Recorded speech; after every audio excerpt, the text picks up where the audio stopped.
guys, it's Janine here, and in today's video we are going to be learning how to find the determinant of a 2 by 2 matrix. So let's say we have a matrix A. In order to find its determinant, what we do is we start off at the left-hand corner of our matrix and we multiply these two terms here in the diagonal, and that's where this comes from.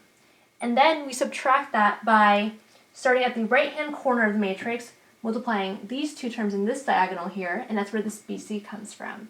And just a note, sometimes you'll see the determinant of A written as the absolute value of A. So let's go ahead and take a look at an example. So in this example here, we have a matrix B, and we want to find its determinant. So let's start off by writing the determinant of B. So first let's start off at the left-hand corner of our matrix, and let's circle the terms in this diagonal and multiply these two. So we have 1 times 4, and then we're going to subtract that by starting at the right-hand corner of this matrix here, this diagonal here.